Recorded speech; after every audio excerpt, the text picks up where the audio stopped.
Hi everyone, welcome back to another lecture in Physics 1. We are going to talk about gravitation today.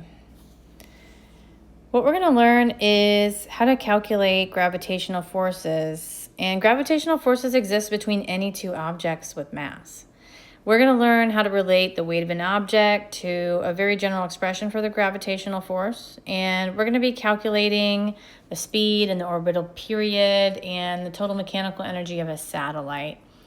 We're not going to get to Kepler's laws and the chapters after that. So we're going to stick with section 1 through 4. So just as a brief introduction, the things we're going to talk about in this lecture are going to help us explain why Saturn's rings are existing there and why they're in a ring shape. We're going to be able to understand why the moon doesn't fall towards the earth and why the earth doesn't get sucked up in the sun's gravity. And that's because we're going to be studying the forces that exist between these, massive bodies. Newton's law of gravitation, as you saw in your pre-lecture, it basically states the proportionality of this force that exists between any two objects with mass. The force that exists between two objects with mass is proportional to their masses, and it's inversely proportional to the square of the distance between those masses. Some experiments have been done, and it's really difficult to get G to a very high degree of certainty, but we've been able to calculate this gravitational constant G, which is the proportionality constant between the force between two masses and the masses and their distance inverse squared. Its value is about 6.67 times 10 to the 11 to 3 significant digits. So let's talk about the vector nature of Newton's law of gravitation, right?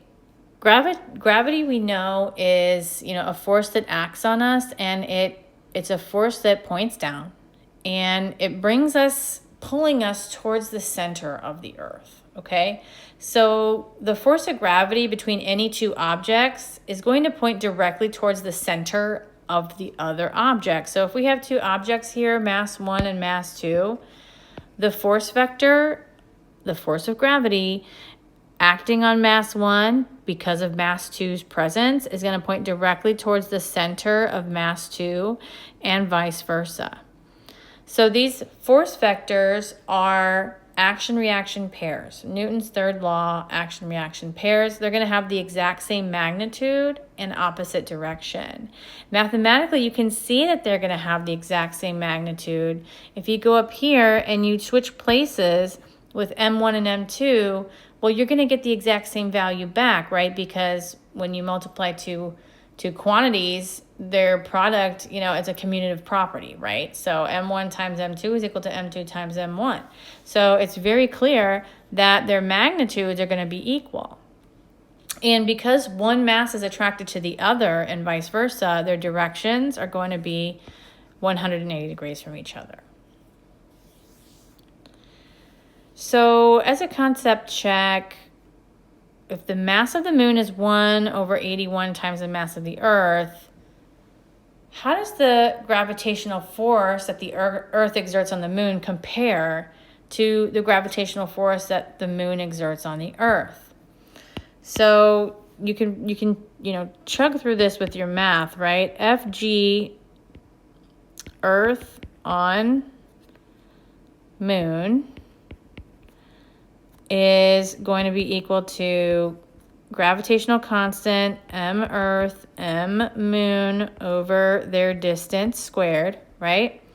And Fg of moon on earth, guess what? It's going to give you the exact same thing, right? Because of the commutative property of two products, right? Of two numbers that you're multiplying together.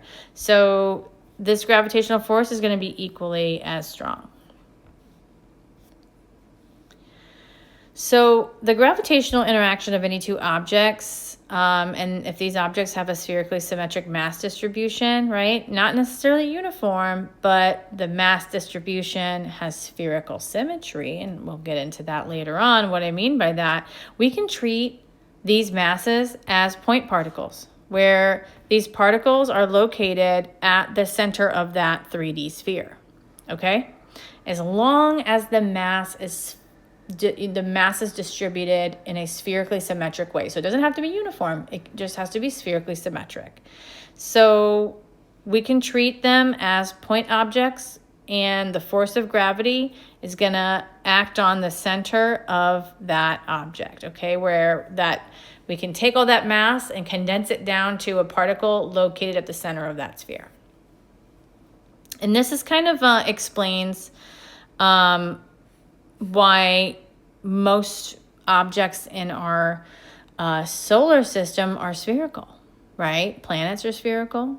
Gaseous balls like the sun are spherical, because all particles in an object are gravitationally attracted to each other. And so the arrangement of the particles will be to minimize the distance between them. And that's going to be condensing them all to a ball, right? Like you take a lumpy piece of clay and you roll it into a ball. And that ball is going to bring all the pieces of the clay as close together as possible. So I mentioned before, right, we have calculated this gravitational constant, which is the proportionality constant that gives us the force between two objects with mass. We can measure it using a torsion balance. And this torsion balance, not to get too deep into it, the way it works is you take two particles or two objects, and one is located on a rigid bar and one is located on a very light bar. And the force of their attraction is going to bring those two objects a little bit closer to each other. And so this very light bar is able to rotate. And when it rotates, well, it's attached to a mirror. And this mirror is going to change its angle such that if we were to shine a laser on the mirror and it were to get rotated, well, that laser beam would be deflected, and we'd be able to measure that angle of deflection and be able to relate that back to the gravitational constant. So that's just kind of for funsies here. Let's take a look at this example. So what if we have two small spheres on this Cavendish balance or this torsion balance, and mass 1 is 0.01 kilograms, mass 2 is 0.5 kilograms, and the center-to-center distance between them is 0.05 meters. Can we calculate the gravitational force? Oh yeah, we sure can, right? This should not be difficult.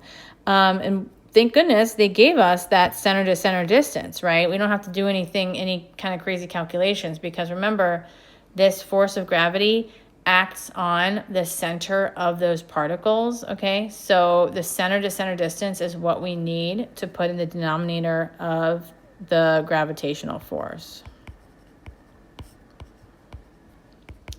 Okay, so the gravitational constant, 6.67 times 10 to the minus 11, mass 1, mass 2, over their distance squared will give us the force between them. And that comes out to be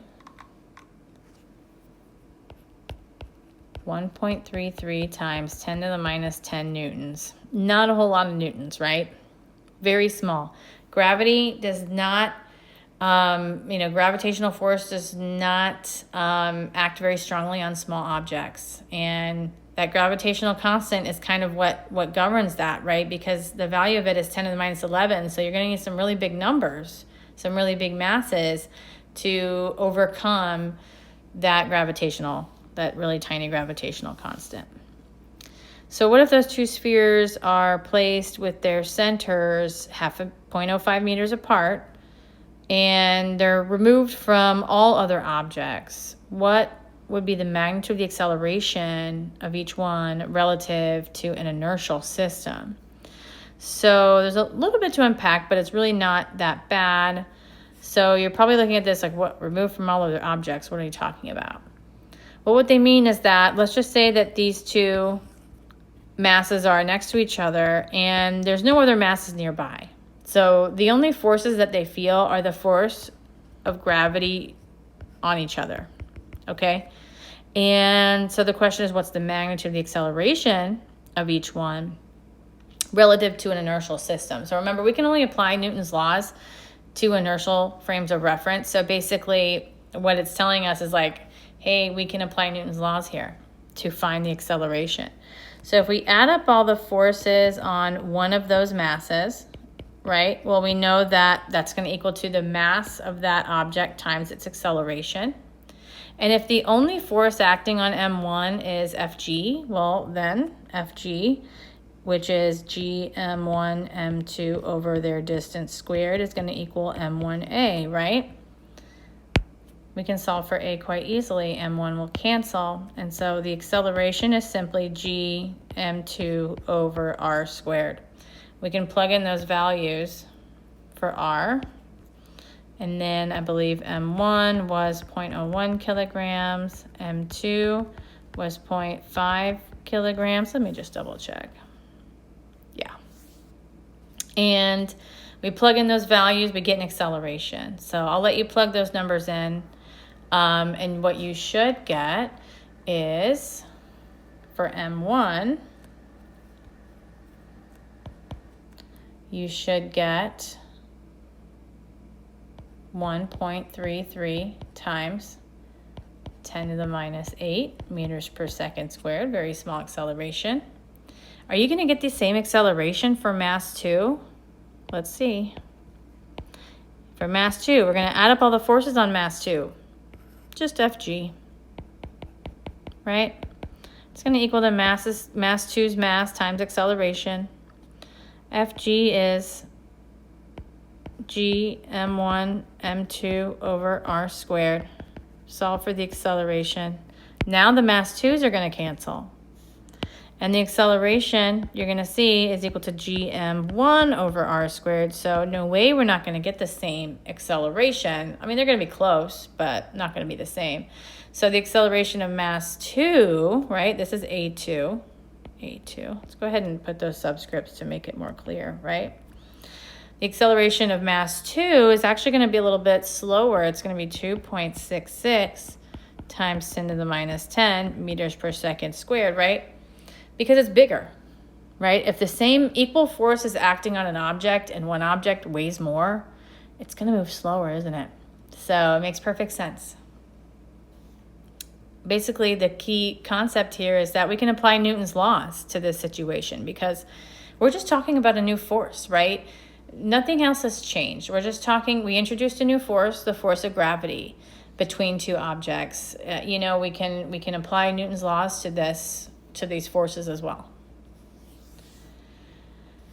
In this final example, it's kind of a long one, but it's a really important one to do to prepare you for Physics 2, because in Physics 2, you're going to be doing, mark my words, this exact example, okay?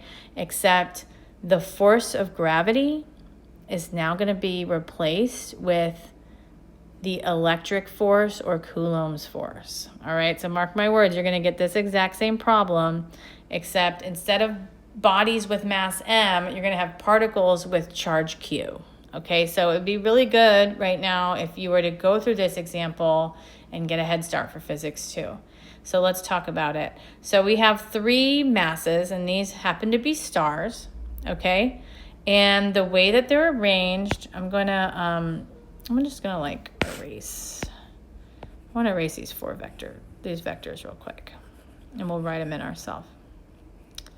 Okay. So these stars, gigantic things, are arranged like this, kind of like in a right triangle. So the distance between star 1 and star 2, that's a big old fat. We don't want that. Right, the distance between star 1 and star 2 is 2 times 10 to the 12. We'll call this 1, 2, 3. And the distance between star 2 and 3 is 2 times 10 to the plus 12. And then their masses are given right here. So the question is, what's the total gravitational force exerted on the small star by the two larger ones, right? So we're looking at two forces being exerted on star 1. The force due to gravity of star 2 and the force due to gravity of star 3. So the best way to start off this in any problem like this is to draw those force vectors. So if we're just isolating star 1 and 2 right now, okay, let's examine star 1 and star 2. We're looking at the total force exerted on the small star, star 1, right? So we want to place our force vector on star 1, and it's going to be attracted gravitationally to star 2. So its force vector is going to go directly towards the center of star 2, right? So we'll call that F12. Now, star 1 is also going to be attracted gravitationally to star 3, and its force vector is going to point directly towards star 3, like this. Okay, following the straight line path, directly towards the middle of star 3. And so now that we know the general orientation of, I should say, oops, I'm gonna 3 on 1 and 2 on 1, right? That's how it was designated, right? The force of 2 on 1, the force of 3 on 1. That's how I'll do my subscripts. So we need to add these two force vectors together in order to find the total gravitational force, don't we? And so let's work on force 2, 1. So what I would suggest you do first is find the magnitude of the forces. So the magnitude of F21 is going to be G M1, M2 over their distance squared, okay? G is 6.67, M1 is 1 times 10 to the 30, so I'm just gonna write it as 10 to the 30, and M2 is 8 times 10 to the 30. And that's gonna be divided by their distance squared, which is 2 times 10 to the 12.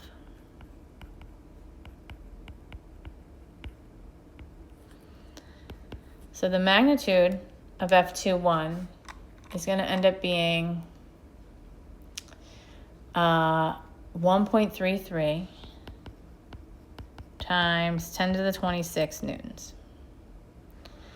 Let's turn that into a vector, because in order to add two vectors together, we need to know their components. So we can go ahead and write that as a vector to see its x and y components. F21 is going to be having, now let's look at our force vector that we drew. Oh, it looks like there's only an x component, right? So the entire magnitude of that vector is going to live in the x direction. So we're simply going to have 1.33 times 10 to the 26 newtons I hat. What about F31? Let's first start off by finding the magnitude of F31,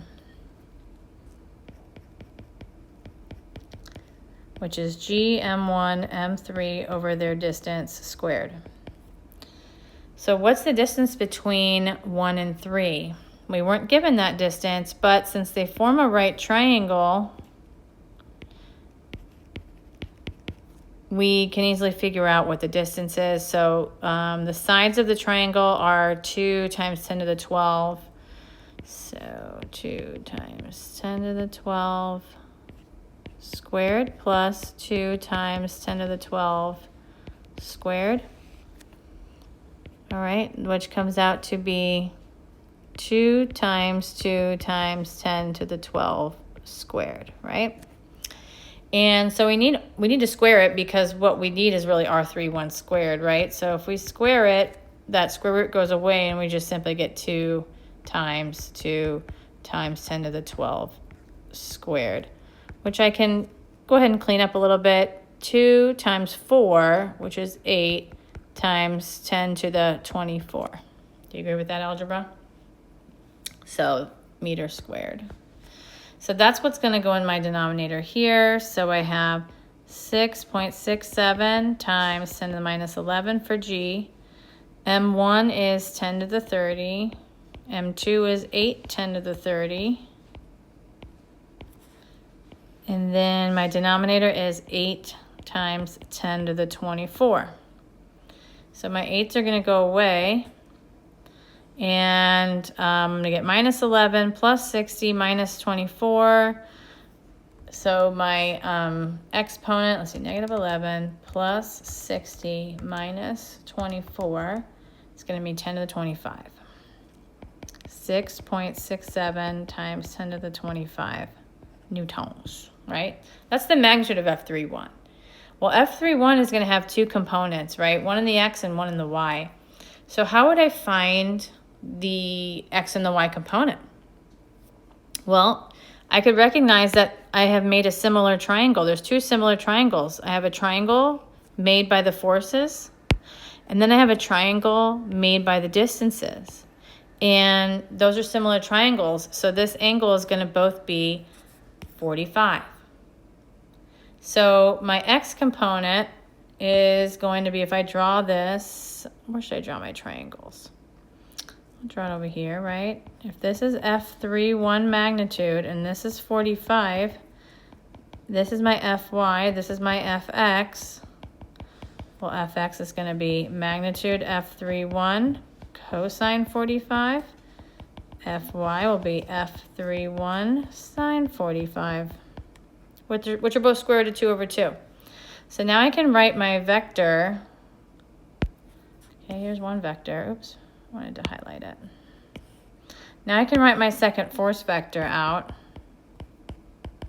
The X component is going to be 6.67 times 10 to the 25 times square root of 2 over 2 I hat plus the very same thing, right? Because the magnitudes are equal here. And sine of 45 is equal to cosine of 45. So now these are the two force vectors I'm going to add together. I can add their components. So F total will give me 1.33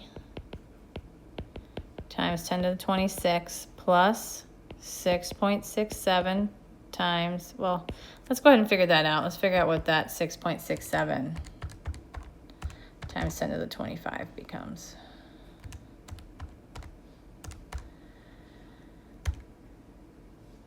$4.72.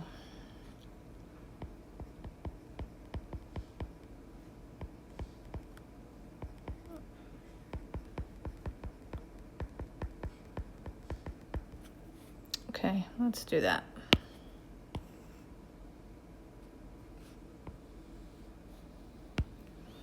So let's write that. It'll be easier to write down. So now our F total, I'm going to add the components together. It's going to be 6.67. No, sorry, 4.72 times 10 to the 25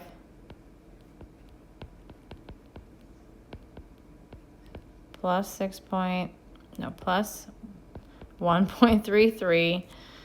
Yeah, I have to write it. I was trying to find a better way to write it. So let's do this. F total, X component, 1.33 times 10 to the 26 newtons plus the X component of F131, which is 4.72 times 10 to the 25 newtons. So that comes out to be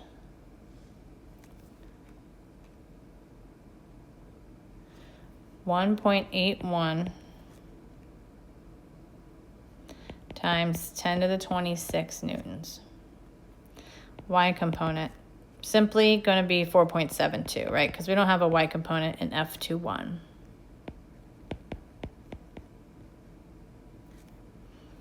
So there's my X component and Y component. And so if you want to find the magnitude, you certainly can, right? If you want to find the angle between the two vectors, you can do that, right? Here's the X, here's the Y, F total X, F total Y, and you can find the angle by using tan, right? Same, vector stuff, right? This is all just applying everything we learned in chapter 1 about vectors to this particular addition of vectors, right? Addition of the two forces of acting on star one. Okay, so gravity, gravity affects large things, right? And we just saw that. We saw that in example 13.1, we calculated the force due to gravity between household objects, like things that were half a kilogram, and we got a really small number, like on the order of 10 to the minus 11. And then we calculated the force due to between massive objects like stars, and we get on the order of 10 to the 25. So, gravity doesn't act on very strongly on like objects between two objects of like regular size, right? And that's because, remember, G is roughly 10 to the minus 11, right? The gravitational constant. So that kind of forces gravity to only become important for really massive objects. And our solar system is a particularly massive object, right? It's made of many different stars and planets, about 10 to 11 stars, okay? And lots of other matter. So gravity definitely acts on something of that scale. And it explains the spiral galaxy, right? It explains this circular, everything has a circular motion, a circular component to it, right? The center is circular. These spiral rings are circular. And they make, this spiral ring pattern, which, is beyond the scope of this course. And if you are interested in that, we do offer a lot of astronomy courses where we can talk more about that. So gravitational force is really important on the cosmic scale. And because it acts at a distance, right? It acts, if the objects are massive enough, they can be really far away from each other and gravity can still impact them. It's a force, it's a non-contact force, right? It's kind of like the force from Star Wars, like Luke Skywalker uses the force to, get his lightsaber so he can cut his dad's hand off, right? So it's a force that acts, without contact. And that's what makes it different than all the other forces that we've talked about so far in this course, right? Now we're starting to talk about really interesting forces that don't require contact. And when you take physics 2, that's all we're going to be talking about. Okay? Nothing's going to be touching anymore. So, go through this, test your understanding. It's a concept check, okay? I want you to do that. It's just this lecture will get really long if I do everything. Let's talk quickly about weight. So we know what weight is, right? Weight of an object is like all the gravitational force exerted on it. And when we talk about the weight of ourselves on the surface of the Earth, we're talking about the gravitational force that Earth exerts on us when we are located at the Earth's surface. So now we're talking more generally, right? We're talking about two objects and there's some distance away from each other, right? So the force of gravity can change depending on how far away they are and how massive they are.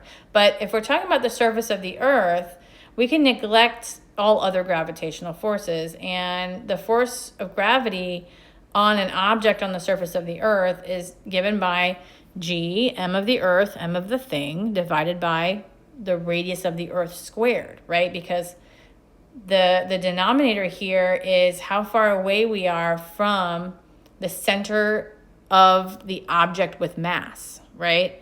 So if we treat Earth as a point particle, all of its mass condensed at the center, then we are a distance equal to the radius of the Earth away from the center of the Earth, right? Because we're on the Earth's surface.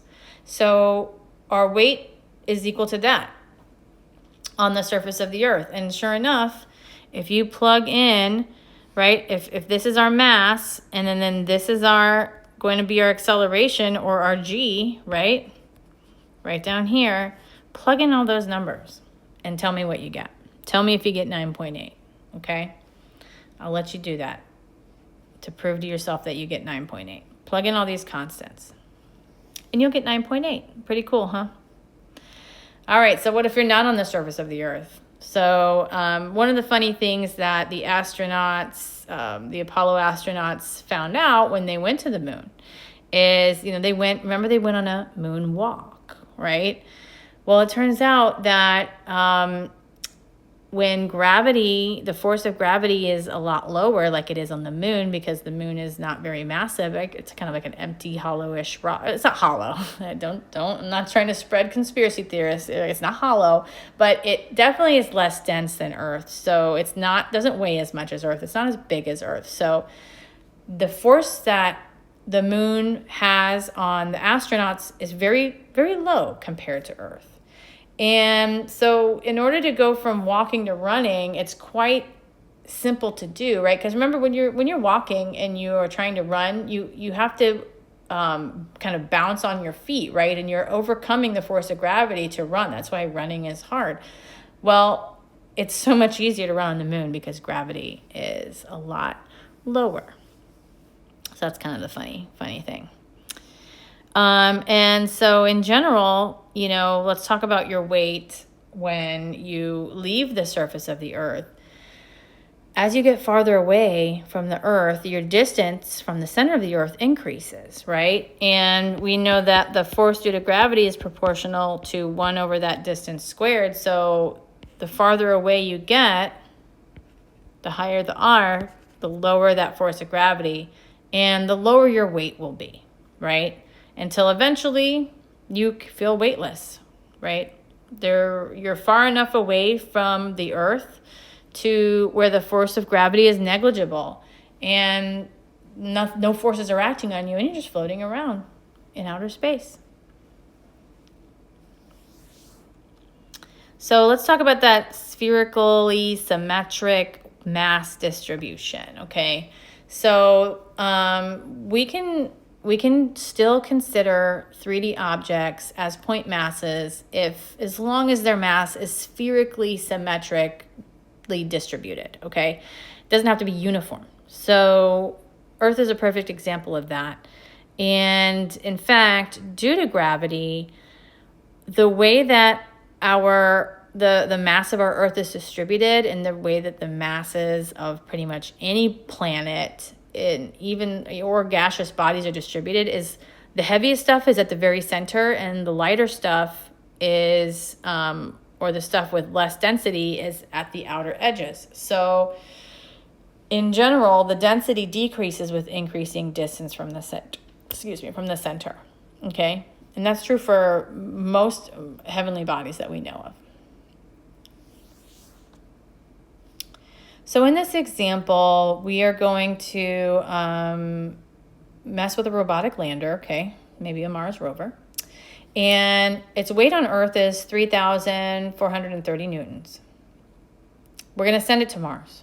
And we're given Mars, the radius of Mars. We're given the mass of the planet Mars.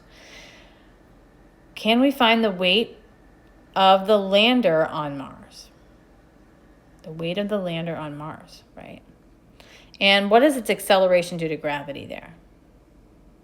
So we want to find Fg of the lander on Mars. So Fg is, G, mass of lander, mass of Mars, over the lander's on the surface of Mars. So the distance that the rover is from the center of Mars is going to be the radius of Mars, right? So in the denominator, we're going to put the radius of Mars squared. So we can certainly find the force that Mars is exerting on the rover or the lander. And so that's going to be... Okay, but what's the mass of the lander? We're not given that, but we are given the weight on Earth. So we can easily figure out the mass, right? The mass would be the weight on Earth divided by gravity, 3,430 newtons, over 9.8 meters per second squared. So the mass of the lander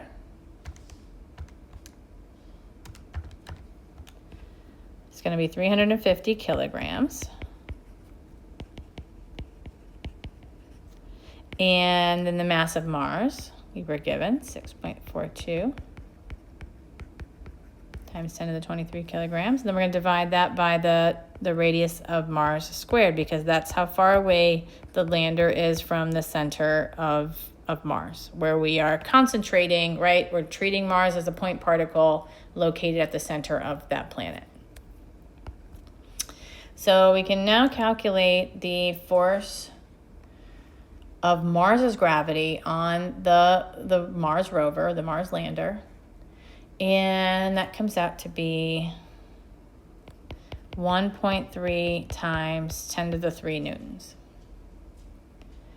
So what's next? We want to find the acceleration due to gravity. So the acceleration due to gravity, well, if the force of Mars on the rover is the only force going on, we can just apply Newton's second law. All the forces is simply going to equal to the force of gravity, which will equal the mass of the lander times its acceleration. And its acceleration then will be the acceleration due to gravity. So Fg over the mass of the lander will give us the acceleration on Mars due to its gravity. Marg. Okay, not thinking about margaritas. So 1.3 times 10 to the 3 newtons divided by the mass of the lander, which was 350 kilograms. And that's going to come out to be about 3.7 meters per second squared. So compare that to 9.8. Okay, so it's about 1/3 of Earth's gravity. All right, so if we decide to go colonize Mars, we are going to need some artificial gravity, right? Because we don't really know actually, and I think we're going to know soon. We don't really know the long-term effects of our bodies in lower gravity, right? And those astronauts, they were stuck up in the space station for a long time with no gravity, not even 3, right? They had like 0. So I think we're going to learn pretty shortly, the effects, and it's not great, right? So in order to colonize Mars, we're definitely going to need some artificial gravity, and we need to come up with a method of doing that reliably and with low energy. So interesting example, right? So do this, test your understanding. This key concept is basically explaining what we just talked about in the previous example. Take a look at that. I want to talk about one more thing here before we wrap up. Gravitational potential energy. Well, we already introduced this, but the way we introduced it is we assumed that all the Newton's laws we were applying were going to be applied at the surface of the Earth. So the force due to gravity was constant, right? The acceleration due to gravity was 9.8. The force due to gravity was mg. And so the potential was just mg height, right? So, however, we just saw that the force due to gravity can differ depending on how far away you are from the center of the Earth, right? The force due to gravity is proportional to 1/r squared. So it is no longer constant, right? It's no longer constant at the surface. It's going to change. And so we're going to have to find the potential in a different way, in a more general way. And you may recall another way to find potential, right? Potential is equal to the change of potential energy is equal to negative of the work done. So if we can find the work done, then we can find the change of potential energy. And the work done for a variable force needs to be computed with an integral. So integral of that force times distance, right? So instead of assuming that the force is constant and doing F delta X, the force is now variable. It changes with distance, and so we have to integrate. You plug in this function for the force, which is g/m/r squared, and it's negative. Why? Because that force vector always points straight down towards the center of the Earth, and if we use a typical Cartesian coordinate system where up is positive, well then F is always negative, isn't it? Fg is always negative. So we plug in negative g/m/r squared. We integrate with respect to r. It's a very simple integral, right? You're just integrating 1/r squared, which gives you 1/r. And when you plug in your bounds and you apply the negative, what you see is that So you apply your negative here and it switches the sign. So what you see is that U grav 2 is GMM over R, and U grav 1 is GMM over R1. Okay, so now we have a functional form for U grav, right? This makes U grav equal to negative GMM over R. So Earth's gravitational force, creates a potential energy that is only proportional to inverse R, okay, instead of inverse R squared, right? Compare that to the force. The force is GMM over R squared, and the potential is GMM over R. We can apply conservation of energy to this situation, right? If Earth's gravitational force is the only force doing work on the object, well, then the total mechanical energy of the system is conserved. So we can make that assumption and start doing some problems using conservation of energy.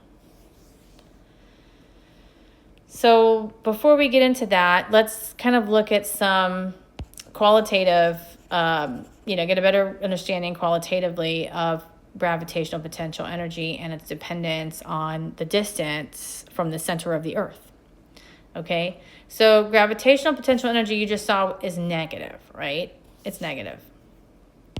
And so the farther you get, because it's negative, the farther you get, the more positive or the less negative the potential becomes, right?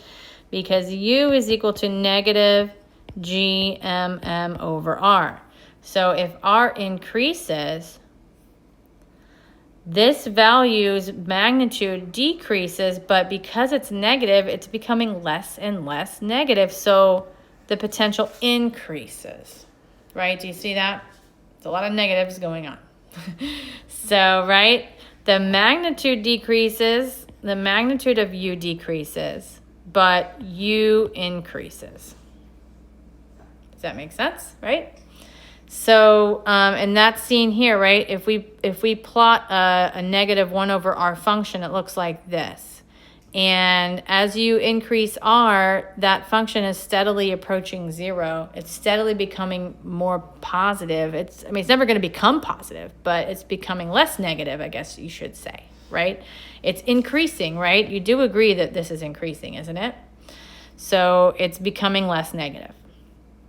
So the gravitational potential energy increases the farther away you get from Earth. But it's still negative. So in this example, we're going to apply the conservation of energy to kind of a funny situation. So Jules Verne is like a very old author. He's like, known for some early sci-fi novels. 20,000 Leagues Under the Sea, From Earth to the Moon is another one. Journey to the Center of the Earth is another one, right? He's a very prolific writer. And so in this book, From the Earth to the Moon, he puts 3 men in they call it a shell, but you can think of it as a capsule. And they fire them out of a cannon, right? Because in 1865, they didn't have any idea of how to get to outer space. So all they know about is guns. So they're like, let's put these men in a big old gun and shoot them. So they get in a capsule and they fire these men in this capsule from a giant cannon. And of course, this cannon is in Florida. Okay, of course. So what we're going to do is, in this situation, we want to find the minimum speed. And the word muzzle speed is used because we're relating this back to projectile motion, from a gun, right? And applying the conservation of energy. So the muzzle is the opening of the gun. So we're basically finding that velocity as it exits the muzzle. So in other words, like its initial velocity, you could say. We're finding that speed. And the speed that's required to shoot that capsule straight up to a height above the Earth that's equal to the Earth's radius. So here we are on the surface of the Earth. Here's like the cannon, right? And here's the radius of the Earth. Well, we want to shoot these guys up to a distance also equal to the radius of the Earth. So that's part A. And then part B is, what's the speed that would allow the shell or the capsule to escape from Earth completely? So for part B, what would we need to send these guys to R equals infinity, right? To totally escape Earth's forces and Earth's gravity, to be infinitely far away. Part B. So we're going to apply the conservation of energy. And the conservation of energy, we are going to use two locations. The first location is going to be at the surface of the Earth. And the second location will be when we are at RE away from the surface of the Earth. Okay? So E1, total energy at surface, it's going to be equal to the kinetic energy at the surface plus the potential energy at the surface. And we're going to let the kinetic energy at the surface equal 0 because we're going to say that, no, we're not. Don't do that. Don't say that. We're going to let the kinetic energy at the surface be equal to 1/2 the muzzle velocity, right? Ding dong. Right? We're going to let the kinetic energy at the surface of the Earth equal to 1/2 mv naught squared so that, we have the muzzle velocity to solve for. What about the potential? So if those three guys in that capsule are at the surface of the Earth, they're definitely feeling a force due to Earth's gravity and thus a potential energy contributed towards them, right, from Earth's gravity, which is going to be equal to negative, right, because U is negative, G, M of the capsule, M of Earth over the distance that they are from Earth's center, which is, we're at the surface, so the radius. So that's going to be E1. Now at E2, when the capsule is at a distance RE from the center of the Earth, what is going to be its kinetic energy and its potential? So we're going to assume that when they reach that maximum height, that their velocity is 0, right? In the same way that we did in previous chapters. So E2 at RE, we're going to let K2 equal 0, okay? Because they've reached their max height. And so they're about to turn around and fall back down. And their potential, well, now they're 2 REs away, right? So their potential is going to be G, mass of capsule, mass of Earth over 2 RE. Now we can set those equal to each other and solve for V naught because we know all this stuff. Well, do we know all this stuff? We kind of don't know what the mass of the capsule is, do we? But what you'll see is when we set all this equal to each other, the mass of the capsule will go away.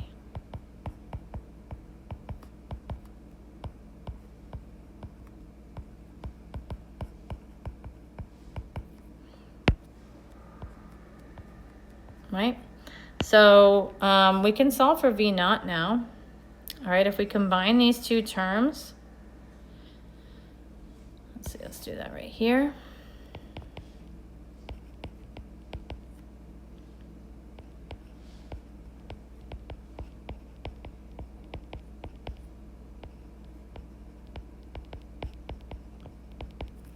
What we get is a negative 1/2 plus 1, so we get a positive 1/2 GME over RE. So now V naught is going to, well, the 1/2s will go away, right? V naught will equal square root of GME over RE.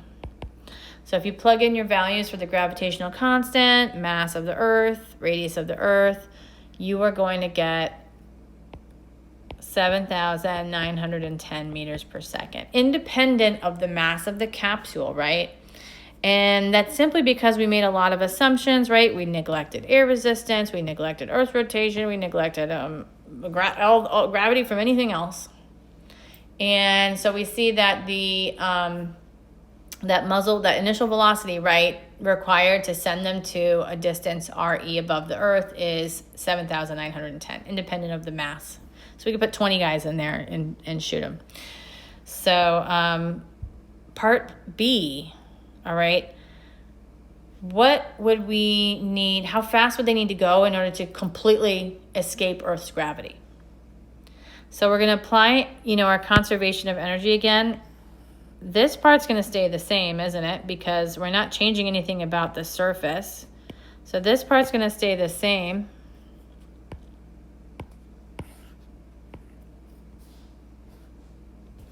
I'm running out of room here.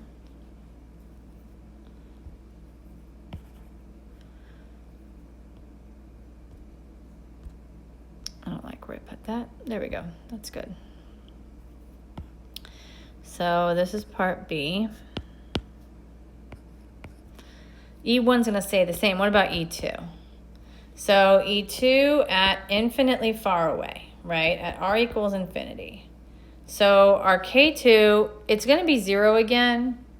The reason behind that is, if we're like far away from Earth and there's no other forces acting on the capsule, well then it's not going to have no force, no acceleration, velocity will be 0, right? So K2 will be 0. Now what about U2 in this situation? Well, if we put infinity in for R, we're going to have 1 over infinity, which is 0, right? So we're going to have K2 plus U2, 0 plus 0. And so now we're simply going to have K1 plus U1 equals 0. K1 will be negative U1. And when we solve for the velocity this time, we're going to get a very similar answer here, but now the 1/2 doesn't go away, and it's going to go up top. And so we're going to get a number close to 7,000, right? Multiplied by square root of 2. And that comes out to be 1.12 times 10 to the 4, right? Which is square root of 2 times that 7,910. So that's how fast they would need to go in order to completely escape Earth's force of gravity. So the last topic we're going to discuss is the motion of satellites. Artificial satellites, are everywhere. It's a ubiquitous part of our technology today. We have functioning satellites orbiting Earth. We have non-functioning garbage satellites orbiting Earth. And sometimes they get kicked out of orbit and fall to Earth. So we can actually we have enough tools right now using Newton's laws and the law of gravitation to understand the properties of satellites in motion, orbiting Earth.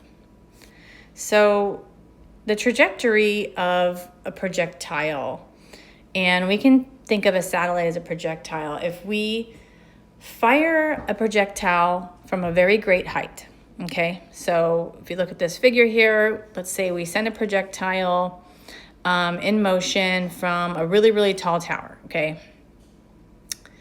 we can change its initial velocity that we send it off at. And depending on how fast it goes from its starting point, it can jump over the entire Earth, all right? So this figure shows what increasing velocities and what the path would be for a projectile if we were to kick it off or, fire it from the top of a super duper tall tower. And what we want to do if we are trying to get a satellite to orbit the planet is we want to send it off as fast as we can so that it can basically clear the Earth, and not fall back down. So it can clear the Earth and it can start its orbit. And so what conditions need to be met in order for this satellite to continue orbiting after we launch it? That's what we're going to figure out. Typical satellites, they're pretty big objects. The largest object that's orbiting space right now is the International Space Station. It's a big old, it's 100 meters wide, and it's pretty heavy. So this just gives you an idea of how massive these things are. So what gets it to stay in its circular orbit? So what we want to do is we want to kick that satellite off at a velocity that is going to meet the conditions of uniform circular motion. So when a satellite's in orbit, it's going to experience a force acting on it. And the only force acting on it is, neglecting air resistance and neglecting gravity from the moon and other things. The only force that we're going to be considering is the gravitational force due to Earth, which is GMM over R squared. And so that gravitational attraction is providing the centripetal acceleration for the circular motion. So if that's the only force acting on the satellite, then we can apply Newton's second law. The left-hand side is simply the force due to gravity. And then the right-hand side we can recognize as the centripetal acceleration from uniform circular motion. So m times that centripetal acceleration, which you might remember as v squared over r. So we can use those conditions to solve for the velocity of the satellite in circular orbit. Okay, so once it's in orbit and the orbit is established, it's going to be moving at this velocity.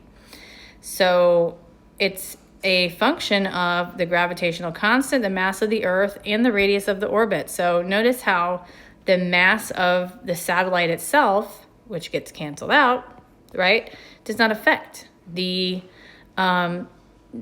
orbit at all. So we can derive some further relationships from that velocity. We can recognize that in terms of the circumference, I keep this word sometimes just escapes me, right? We can relate the velocity to the time it takes to make one full rotation or revolution around the Earth, right? So if r is the orbital radius, then 2 pi r would be the circumference of the travel. And then if we divide that by the time it takes to do that revolution, the velocity, we can find out that way too. So since we have a relationship for the velocity using the constants, we can make that substitution right here and get an expression for the period of a circular orbit in terms of the constants, gravitational constant, mass of the Earth, and the radius of the orbit right here.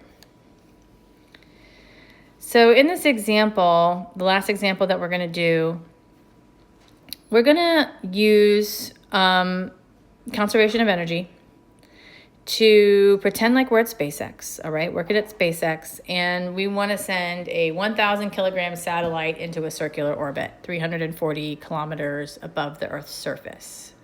So the first question is, what speed would it have? What period would it have? And what would be its radial acceleration?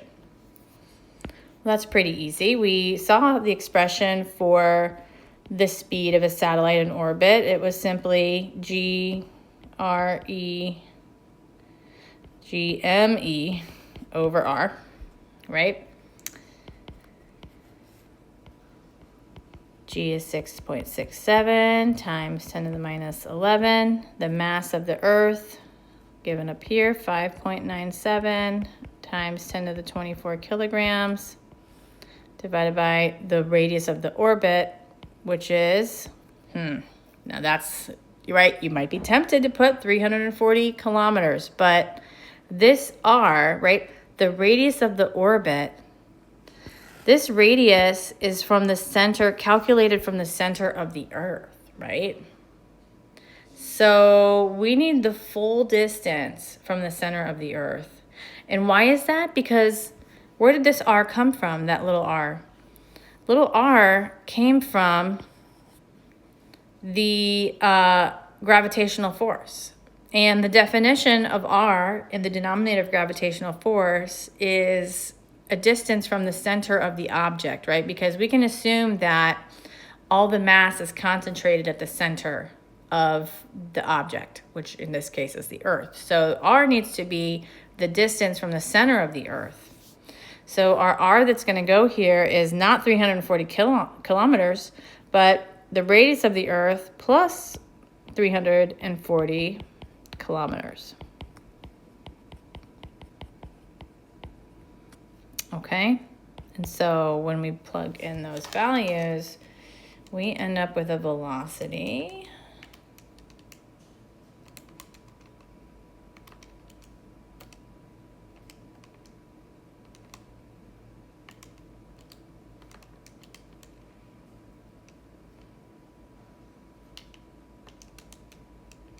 of 77, roughly 7,700 meters per second, 7,703.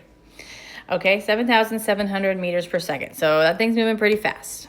And yes, those objects in orbit are moving pretty quickly up there. So what would be its period? Well, we can find the period using 2 pi r over v. Okay, so r, remember, is this quantity right here. You know, just for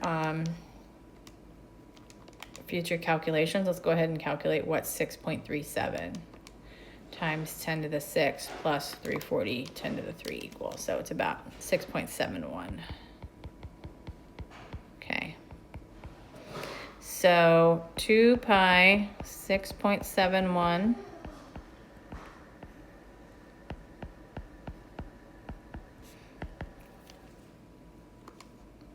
our period, so the time it takes to make one full revolution around the Earth at that radius is going to be, and so the orbital period comes out to be 5,470 seconds, which is about 90 minutes. So what about the radial acceleration? So the radial acceleration is the centripetal acceleration, right? So let's recall what the difference, if there is one, of the radial and the centripetal acceleration. So when we use the adjective radial to describe the acceleration, we're basically talking about the component of the acceleration in the radial direction, okay? So since the centripetal acceleration is in the radial direction, the radial acceleration will be the centripetal acceleration, right? Which is v squared over r. So the radial acceleration, right? The radial component is v squared over r, which would be 7,700 meters per second squared over that orbital radius, which is 6.71 times 10 to the 6 meters. That comes out to be about 8.84 meters per second squared, which is a little bit less than Earth's gravity at the surface of the Earth, right? And that makes sense because the satellite is 340 kilometers from the surface of the Earth. So it should be experiencing a little bit less gravity than we do here on the surface at 9.8. So for part B, how much work must be done to make this satellite, or to put it into orbit?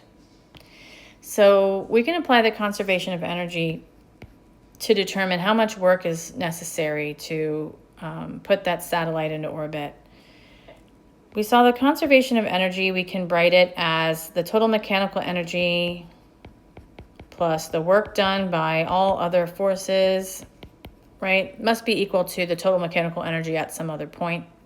And so we can choose the satellite at the surface before launch as 0.1 and the satellite in orbit as 0.2.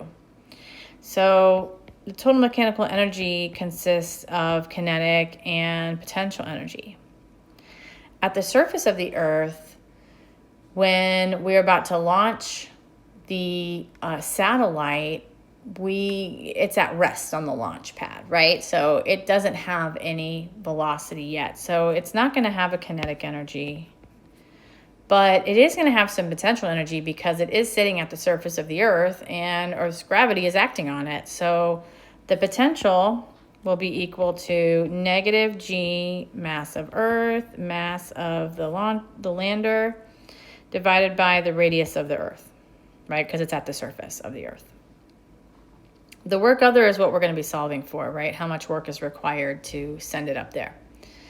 What about E2? So that's when it's at orbit. So when it's at orbit, it's going to be moving with a kinetic energy and it's going to have some potential because it's still under the influence of Earth's gravity. So the kinetic energy is going to be 1/2 mv squared, where v is its orbital velocity, and its potential energy will be negative g ME, M lander, over its distance from the center of the Earth. And we saw that that was little r, right?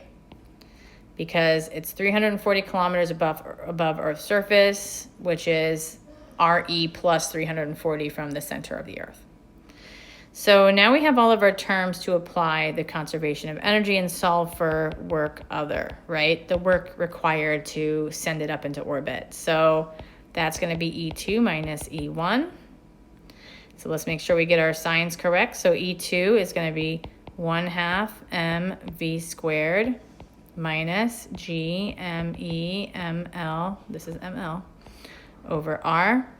And then we're going to subtract u1, which is negative, so that's going to turn into an addition.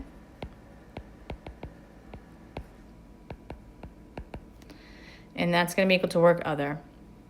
So we can plug in all of our terms here. And for K2, right, the K2 term, we're going to get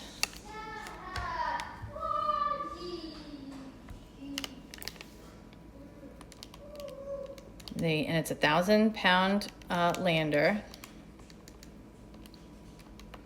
moving at 7,700 meters per second squared.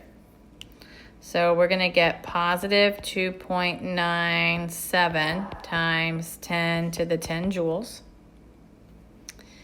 What about this term here, which is the potential energy at an orbit? So that's going to be 6.67 times 10 to the minus 11. Mass Earth, mass lander. Quantities are up here.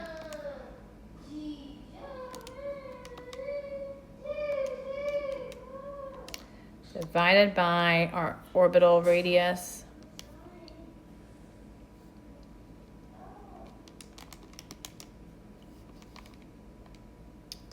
And we get a negative 5.93 times 10 to the 10 joules. And then finally, our potential energy term from the surface, we're going to get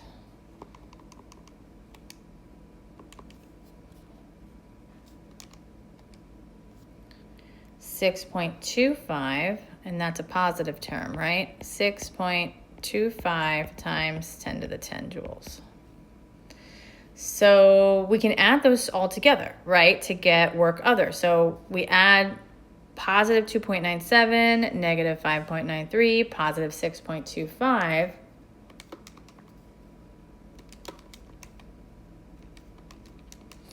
And we get 3.29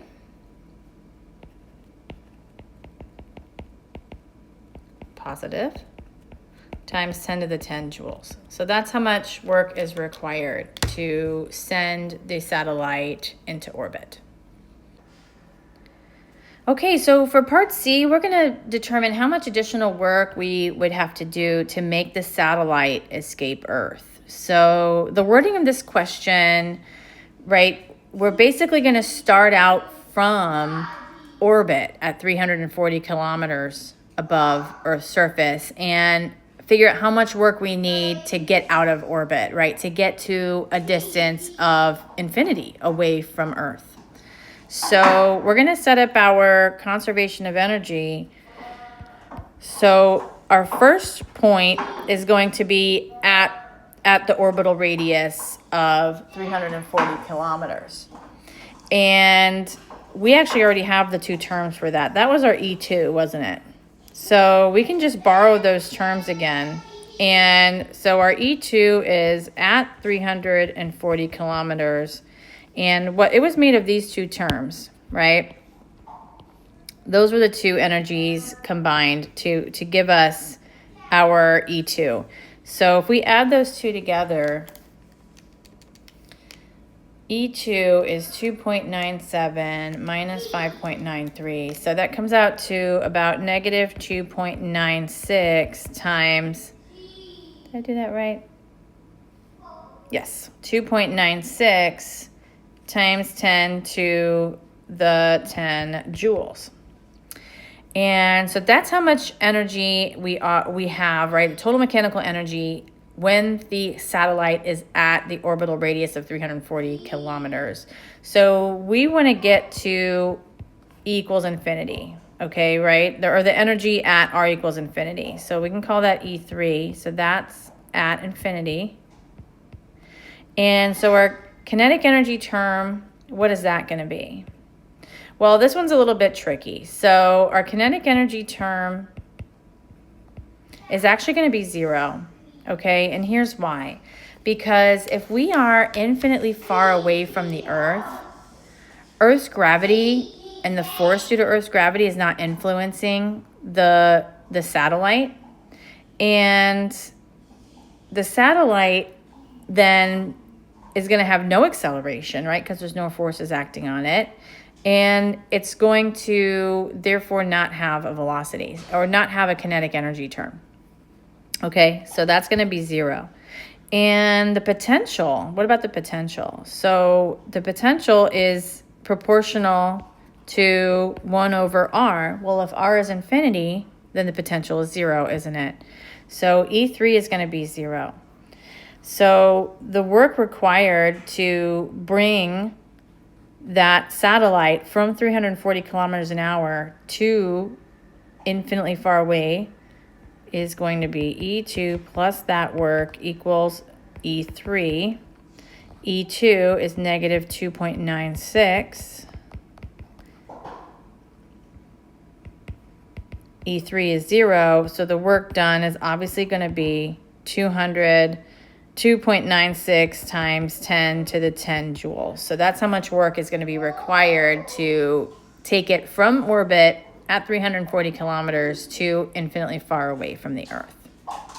All right, so that's the last topic I had for our lecture today. I'm not going to be covering Kepler's laws. If you are interested, you can certainly go through these slides. I'm not going to be covering the remainder of that chapter. We're just going to stick with basically the first half of chapter 13. So 13.1 through 13.4. Okay, have a good one.